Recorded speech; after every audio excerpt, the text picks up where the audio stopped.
आप सभी का स्वागत है इस YouTube चैनल में। पटवारी परीक्षा के अभ्यर्थी और हिंदी के जिज्ञासु पाठकों और श्रोताओं का मैं हार्दिक अभिनंदन करती हूँ। सिलेबस के संदर्भ में आज का हमारा टॉपिक है अनेक शब्दों के स्थान पर एक शब्द अथवा पदबंधों या वाक्यांशों की जगह एक शब्द। बहुत बार हम काफ़ी सारे शब्दों को बोलकर अपने कथन को स्पष्ट करना चाहते हैं, लेकिन ये अभिव्यक्ति का दोयम दर्जा है। सटीक बात वो होती है जिसमें कम से कम शब्दों में अपनी बात को सामने वाले तक पहुंचाया जा सके।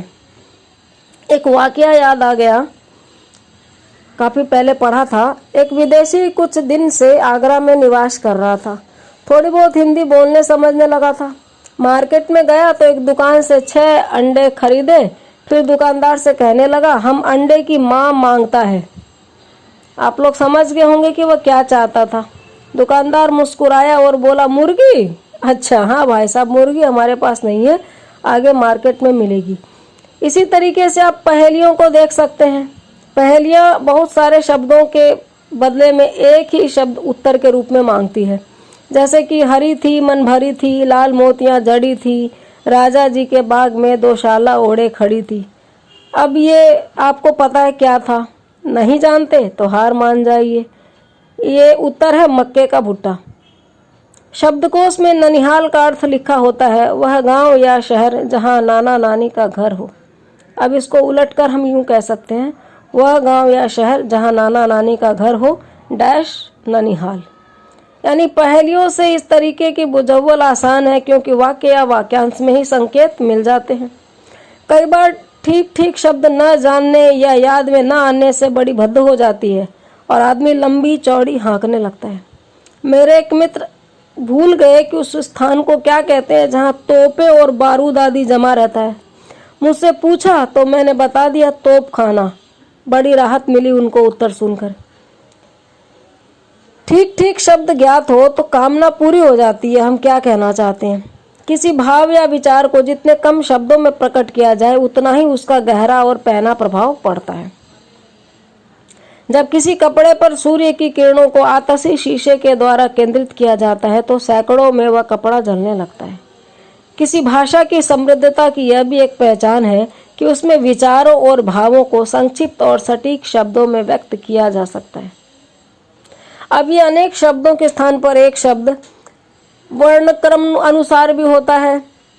शरीर के अंगों से शुरुआत होता हुआ घर की वस्तुओं से गुजर जाता है।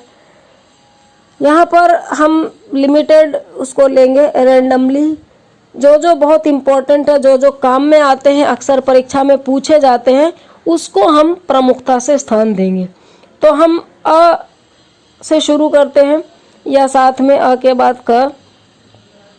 जो भी पहले वाली बात पे टिके तो जो ज़्यादा आते हैं परीक्षा में, रिपीटेडली जो पूछे जाते हैं, वहाँ से हम शुरू करते हैं। अंक यानी कि गोद में सोने वाला। इतना नहीं बोल के इसको हम अंकशाई कह सकते हैं। अंक यानी गोद में स्थान पाया हुआ, अंकस्थ। जो अंडे से जन्म लेता है, अंडज।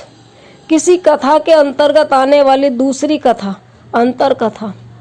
राजभवन के अंदर महिलाओं का निवास, अंतःपुर। मन में आपसे आप उत्पन्न होने वाली प्रेरणा, अंतःप्रेरणा। धरती और आकाश के बीच का स्थान, अंतरिक्ष। मन में होने वाला या स्वाभाविक ज्ञान, अंतर्ज्ञान। किसी देश के अंदर होने वाला या उससे संबंध रखने वाला, अंतर्देशीय।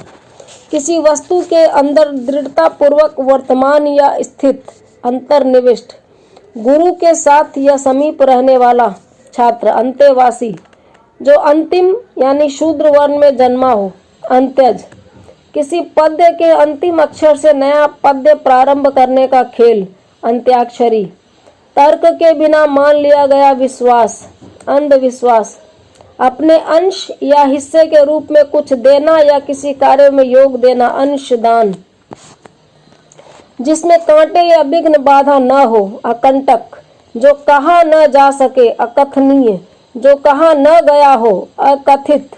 जिसके पास कुछ भी न हो, अकिंचन, जिसमें कुछ करने की क्षमता न हो, अक्षम, जिसका खंडन न किया जा सके, अखंडनीय, जिसके खंड या टुकड़े न किए गए हों, अखंडित, जो खाने योग्य न हो, अखाद्य, जो गिना न जा सके, अगणित या अनगिनत, जिसके अंदर या पास न पहुंचा जा सके, अगम्य, किसी आदरणीय या स्वागत करने के लिए चलकर आगे पहुंचना, अगवानी, जिसकी गहराई या थाह न लगाई जा सके, अगाध, जो गाने योग्य न हो, अज्ञेय, जिसका ज्ञान इंद्रियों द्वारा न हो, अगोचर, दूर तक फैलने वाले अत्यधिक नाशक आग, अग्निकांड, जिसकी गिनती न की जा सके, अग्रगण्य, जिसका जन्म पहले हुआ हो, अग्रज, अग्रगण्य को दूसरा ये भी कहते हैं जिसकी गिनती सबसे आगे की जाती हो, सबसे पहला यानी प्रभावी,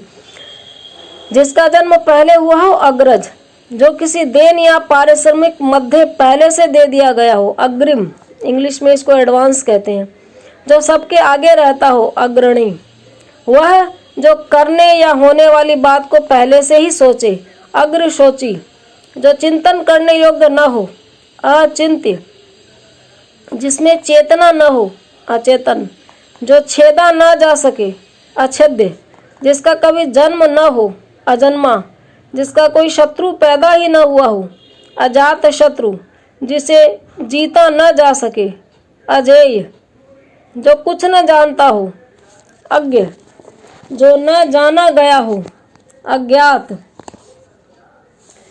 जिसके आने की तिथि ज्ञात न हो, अतिथि, वर्षा की अधिकता, अतिवृष्टि, कोई बात जो बढ़ा चढ़ा कर कही गई हो, अतिशयोक्ति, जिसका अनुभव इंद्रियों द्वारा न हो सकता हो, अतीन्द्रिय, जिसकी तुलना न की जा सके, अतुलनीय, जिसकी थाह का पता न चले, अथाह, जो दंड पाने योग्य न हो, अदंडनीय, जो दूर की बात न सोच सके, अदूरदर्शी, जो दिखाई न देता हो, अदृश्य, जो दिए जाने योग्य न हो, अदेय, जिसके समान कोई दूसरा न हो, अद्वितीय, अधिकार में लाया या किया गया या जिसे अधिकार दिया गया, अधिकृत, पर्वत के ऊपर की समतल भूमि, आदित्य का, राज्य के प्रधान शासक द्वारा दिया या निकाला गया आधिकारिक आदेश,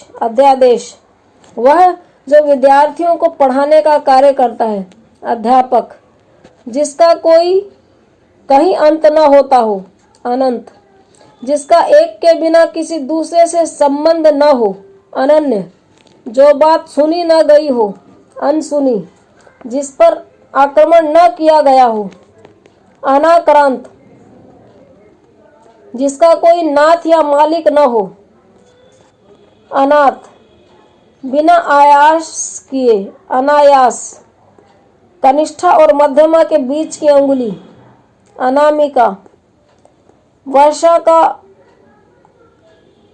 अभाव, अनावृष्टि, जो किसी वस्तु या विषय में आसक्त न हो, अनासक्त, जिसे बुलाया न गया हो, अनाहूत, जिस पर कोई नियंत्रण न हो, अनियंत्रित, जो नियमानुकूल न हो, अनियमित, जिसका या जिसके संबंध में कोई निर्णय न हुआ हो, अनिर्णय, अनिर्णित भी कह सकते हैं, अनिर्णित, जिसका जो वचन या वाणी द्वारा कहा न जा सकता हो, अनिवर्चनीय, अनिवर्चनीय का मतलब ही है जिसको बता नहीं सकते, मुंह से बोल नहीं सकते, जिसका निवारण न हो सकता हो, अनिवार्य, जो अनुकरण करने योग्य हो, अनुकरणीय, किसी के पीछे पीछे चलने वाला, अनुगामी या अनुयायी, जिस पर अनुग्रह किया गया हो, अनुगृहीत, जिसका जन्म पीछे हुआ हो, अनुज, जिसकी उपमा न की जा सके, अनुपम, जो किसी वस्तु या व्यक्ति के प्रति आसक्त हो, अनुरक्त,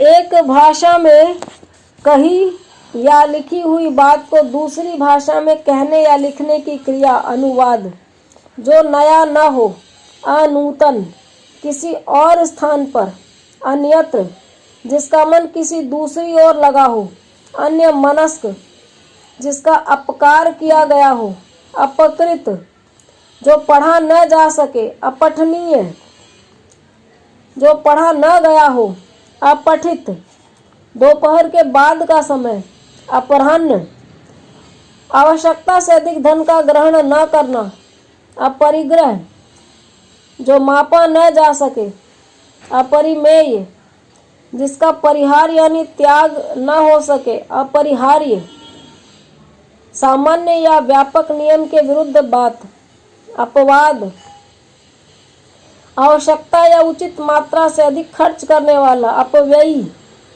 जिसके अंग दुरुस्त न हो, अपंग, जिसके उस पार की वस्तु को न देखा जा सके, अपारदर्शी, जो पहले न हो रहा हो या न हुआ हो, अपूर्व, जो पान करने योग्य नहीं है, अपेय, जो पीने योग्य है, पेय, जो अभी प्रकाश में न आया हो या जिसका प्रकाशन न हुआ हो, अप्रकाशित, जिसकी पहले से कोई आशा न हो, अप्रत्याशित, जो प्रमाण से सिद्ध न हो सके, अप्रमेय, जिसके लिए कोई बाधा या रोक टोक न हो, अबाध, पुरुष जो अभिनय करता हो, अभिनेता, स्त्री जो अभिनय करती हो, अभिनेत्री,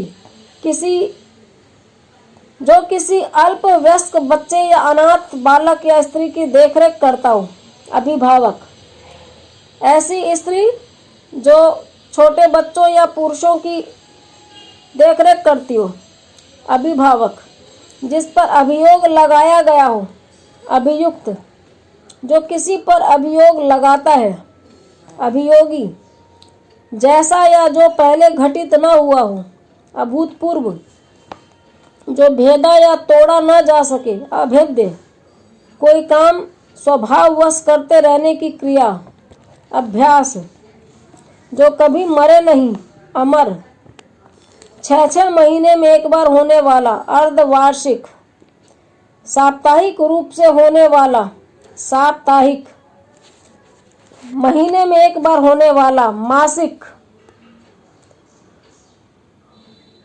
15 दिन में एक बार होने वाला यानी महीने में 2 बार होने वाला, पाक्षिक, जिसका अस्तित्व अल्पकाल तक रहे, अल्पकालिक, जो कम जानता हो, अल्पज्ञ, जो कम बोलता हो, अल्पभाषी, जो बहुत बोलता हो, पलग्रभ, जिसे मारना उचित न हो, अवध्य, जिसका वर्णन न हो सकता हो, अवर्ण्य या अवर्णनीय, जो अवश्य होने वाला हो, अवश्यंभावी, जिसका विवाह न हुआ हो, अविवाहित, बिना वेतन लिए दिए किया जाने वाला काम, अवैतनिक, जो विधि या कानून के विरुद्ध हो, अवैध, जो व्यवहार में न लाया गया हो, अव्यवहृत, जो शोक करने योग्य न हो, अशोच्य, चंद्रमास के किसी पक्ष की 8वीं तिथि, अष्टमी, जो नहीं हो सकता, असंभव, जिसमें सामर्थ्य न हो, असमर्थ, जिस रोग का ठीक होना कठिन हो, असाध्य, जो स्त्री सूर्य भी नहीं देख पाती, असूर्यष्मा, सूर्य की किरणों से भी दिखाई देने से बचने वाली स्त्री, असूर्यम पश्या, अहंकार पूर्वक अपने को सबसे बढ़कर समझना, अहमन्यता, जिसमें किसी का कोई हेतु या कारण न हो, अहेतुक। ये हमने आज कर लिया। ये बहुत ज़्यादा करने से फिर याद करने में कठिनाई होती है, मनोवैज्ञानिक दबाव बनता है। इसके बाद का काम हम अगले ऑडियो वीडियो विजुअल में बनाएंगे। मैं उम्मीद करती हूँ कि आज जो मैंने अनेक शब्दों के स्थान पर एक शब्द का प्रयोग करने वाले शब्द बताए हैं वो आप लोगों के लिए उपयोगी होंगे, परीक्षोपयोगी होंगे, सामान्य बातचीत में काम में आने वाले होंगे। क्योंकि देखिए कोई भी चीज़ सिर्फ परीक्षा के लिए नहीं होती है। मैं खासकर भाषा की और सामान्य ज्ञान की बात कर रही हूँ। ना सिर्फ हम इससे परीक्षा पास करते हैं, बल्कि बातचीत में हमें कॉमन सेंस भी चाहिए और उसको प्रस्तुत करने के लिए, खुद को अभिव्यक्त करने के लिए भाषा ज्ञान भी चाहिए। चाहे वो हमारी मातृभाषा हो या जिस भाषा में हम जिस प्रदेश में रहकर बातचीत कर रहे हो, बात व्यवहार में उसको प्रयोग कर रहे हो, हमें अपने को एक्सप्रेस करने के लिए भाषा चाहिए ही चाहिए। तो आज इतना ही। इसका अगला भाग हम नेक्स्ट वीडियो में बनाएंगे। बने रहिए, देखते रहिए, सुनते रहिए। Have a nice